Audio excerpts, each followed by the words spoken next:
Okay, so I wanted to get started asking about the development of the film. What was the inspiration and really creating the script for the film, and what was that process of like of really getting the story together for the film? Well, uh, a lot of the stories come from my own family experience. Uh, Violence against Indigenous women is something that's affected my family. Growing up in a country area in New South Wales, in Australia, and I had planned to write a story about a cold case for a few years because a cousin, actually my mother's first cousin, she was found murdered under a roadway, on an isolated roadway, about 20 years ago, and the police response was very slow, and the family actually were the only ones looking for her when she went missing, and the family actually found her, and um, after searching for about 3 or 4 days, they just found her by accident, really, under a roadway.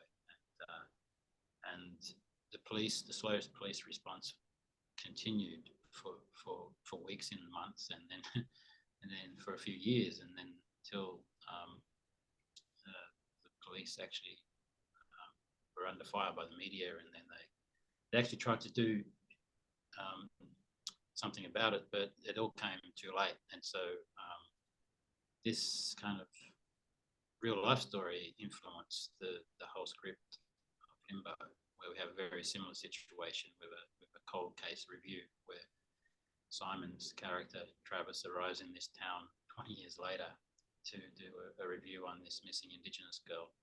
And, so basically that was the kind of setup of the story, and the family characters were very similar to a lot of my own family, and the trauma and the dysfunction that created within the family, and disconnection,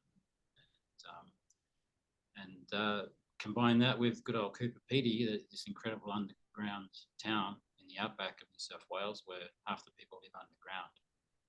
And basically, we put these two things together, and that's where the script kind of came from. And yeah, we just Simon on board, and the script evolved a lot when Simon came onto the film, and yeah, we went out and shot it, and there you go.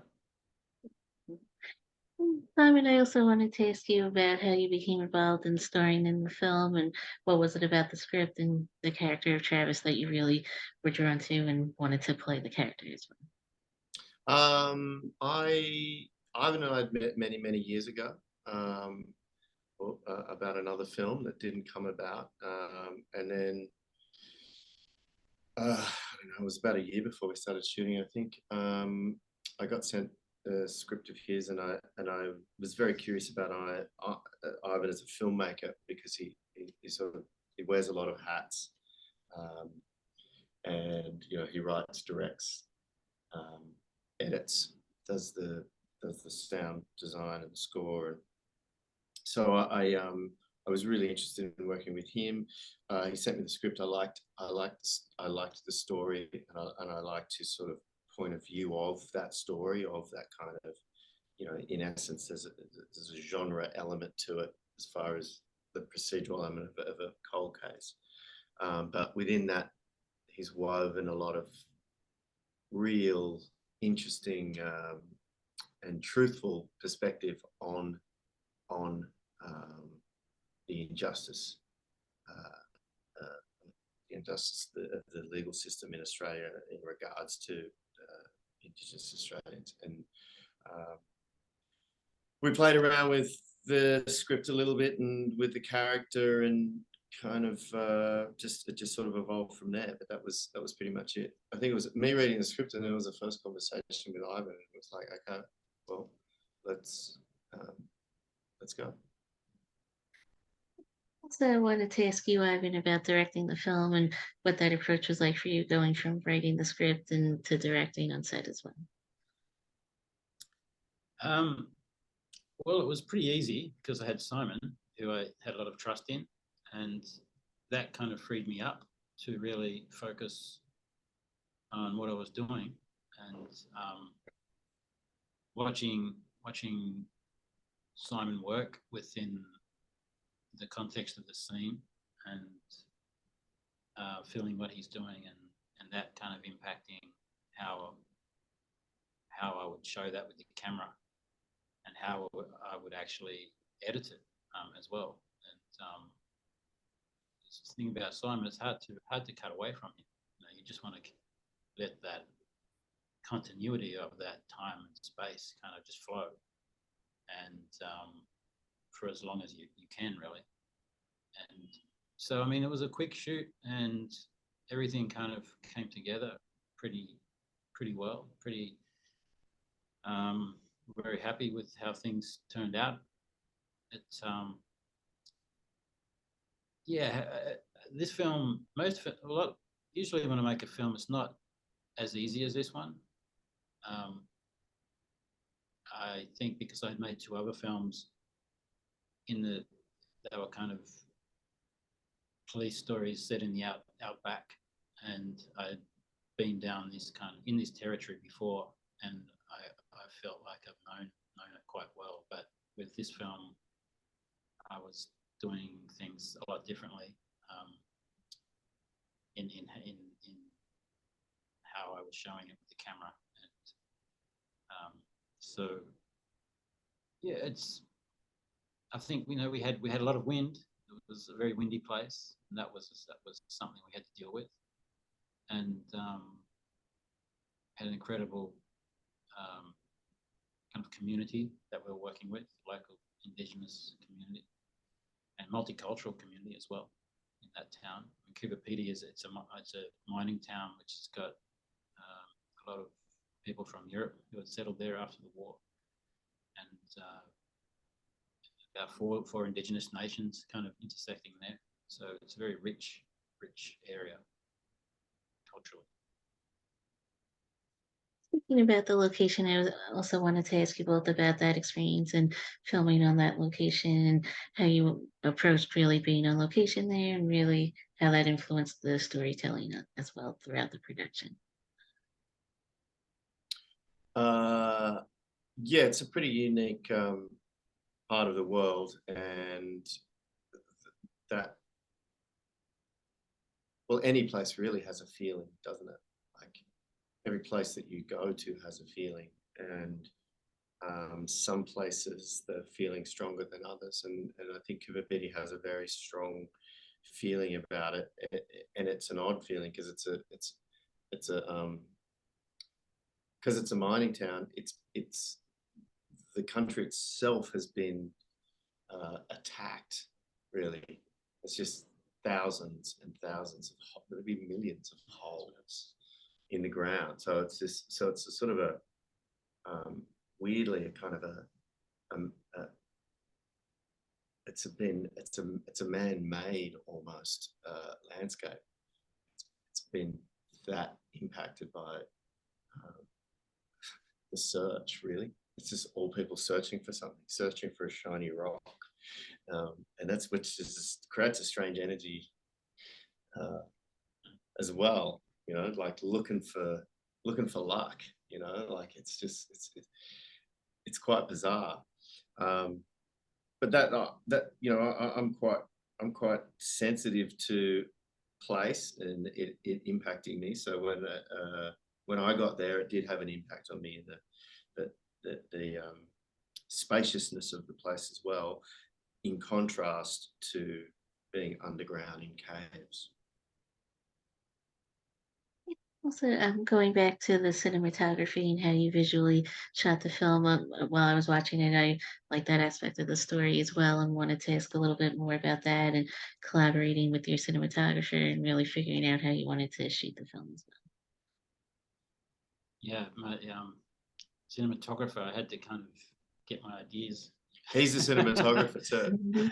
Yeah. I shoot everything I do. I shoot and edit as well, usually. So for me, it's all kind of connected. You know, you're writing it, and then you find the location and visualize it, and then you go back to writing, and then you get actors involved, and then you evolve the script more, and it's just this big organic kind of thing that starts coming from nothing really. And I think that the cinematography was there from the beginning as well. So I I knew that location had very strong color, but ultimately it came down to eliminating that color and allowing the audience to focusing on the story without that emotional distraction of color, because the ground is really red and very strong colors, which we are very used to seeing coming from Australia. You know, got this incredible red dirt, and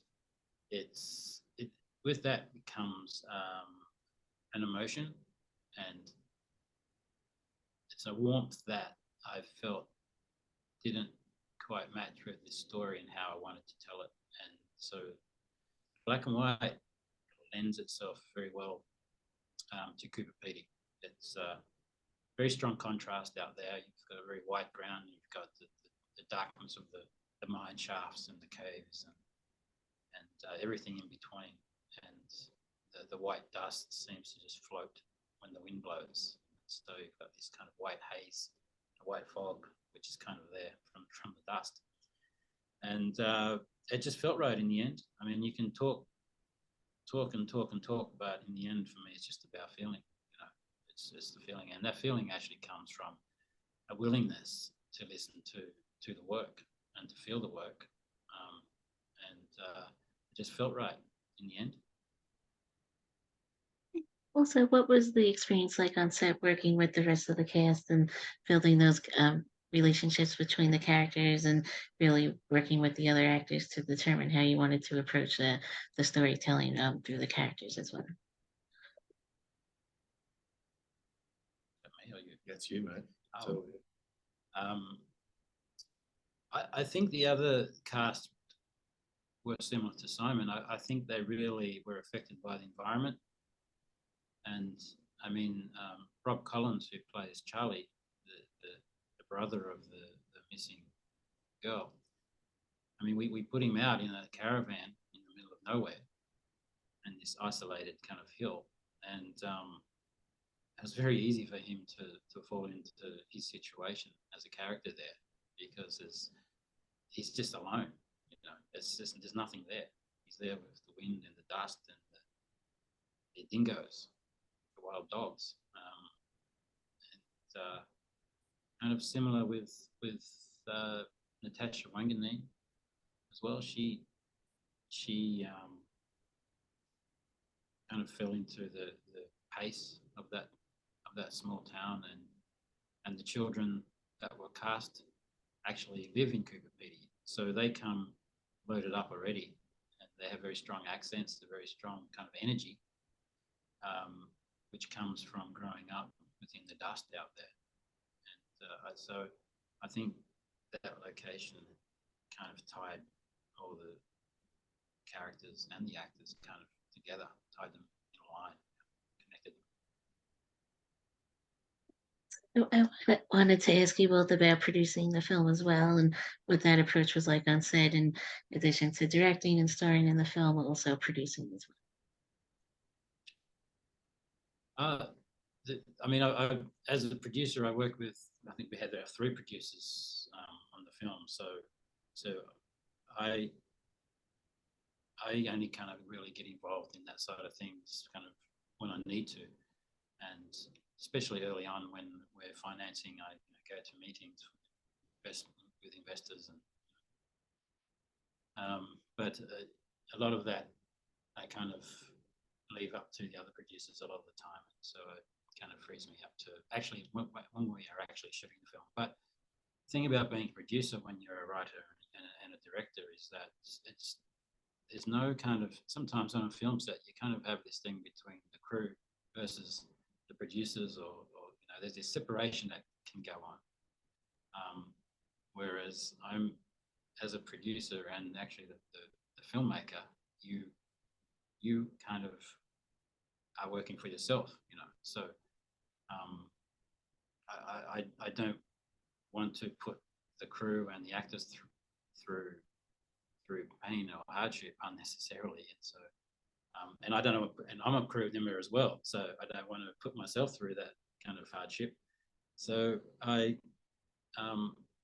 think it creates an atmosphere on set where I mean, Simon's a producer on it too, aren't you? Yeah. So we're all invested in making this thing. So and we're always aware of budget and scheduling. And I don't like to work overtime. So Simon likes to work quickly and get things done and move on.